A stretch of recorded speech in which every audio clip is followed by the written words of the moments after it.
Solace and Sanctuary by Ignium 807, Chapter 10.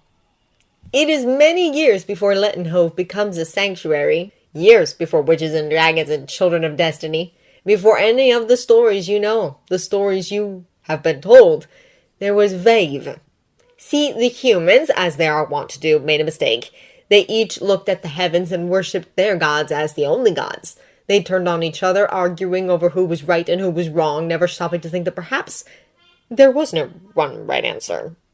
Melitele exists, as does Destiny, and Vave exists as well, goddess of the fairies, lover of women, and patron of music. She sits in her throne in the heavens, watching the humans dance and die as she gazes down. Her own people are far longer lasting. The fairies in the forests and the waves sing songs to her. They string their necks with gems and drink sweet wine in her honor. Vave keeps an eye on all of them, even the mischievous, even the villainous. She even keeps an eye on those fae that are half mortal.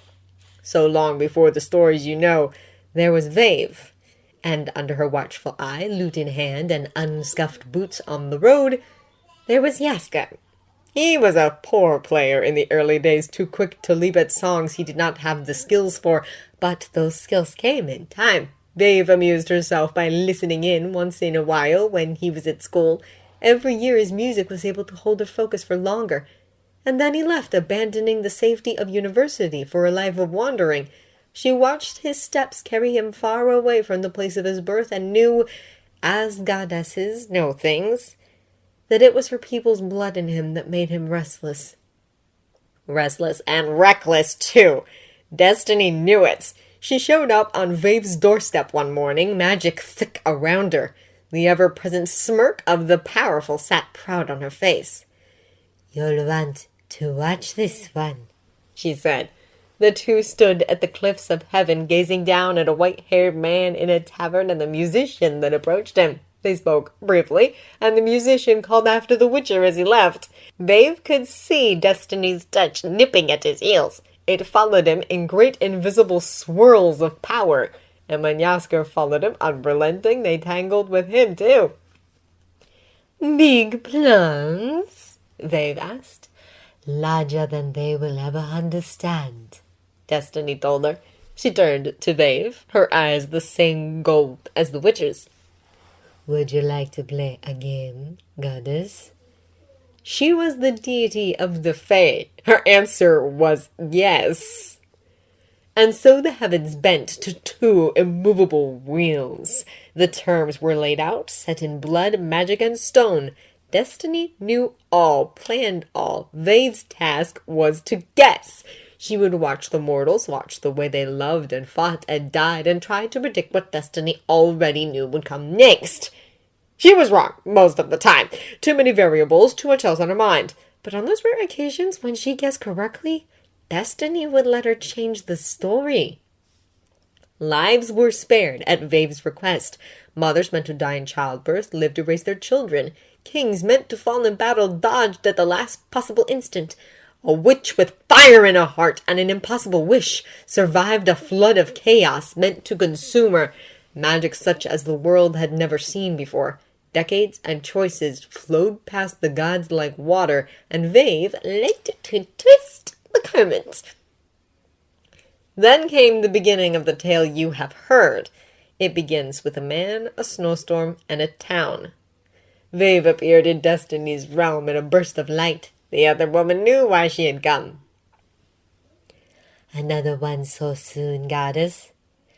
"I'm certain this time." Destiny smiled.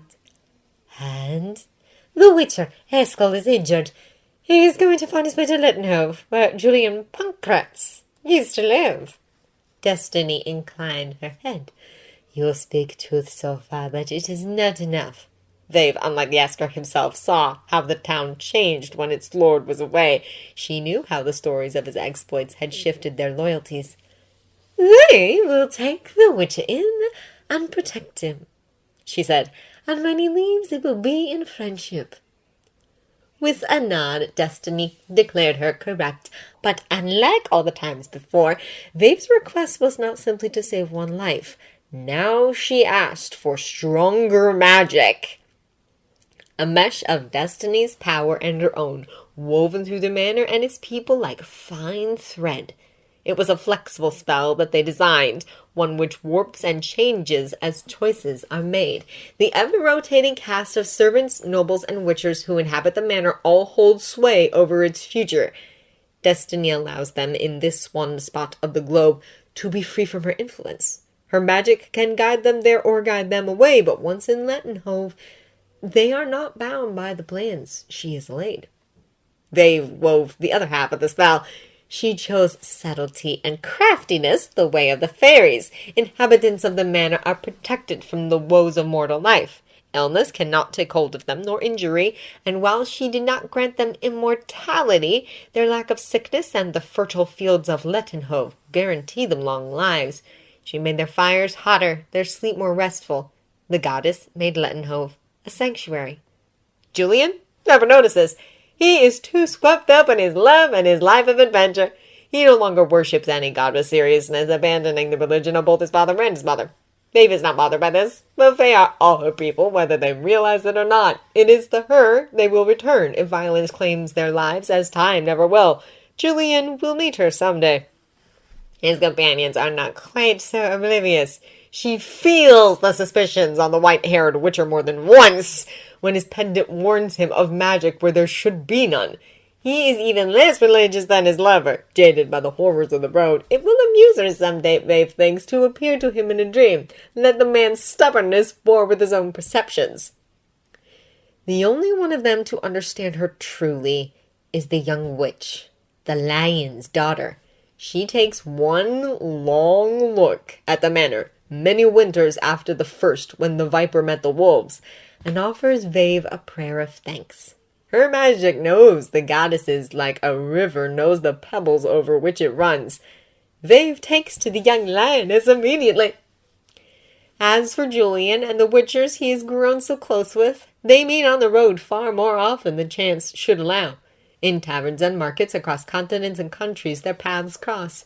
They fall into each other as old friends, comfortable in their closeness and their intimacy, as gentle with one another as warriors can be. And when they question their fortune, when they turn their faces to the heavens and wonder aloud why fate has aligned their paths so closely, the goddess of slyness and trickery only smiles. She can't let destiny have all the fun. End of Solace and Sanctuary by Ignium 807. The last story in the If We Must Starve, Let It Be Together series. If you enjoyed this recording or the content, feel free to leave a comment below or a review at the original story from the link in the descriptions. Super thanks and memberships are also available on this channel. Thank you for listening.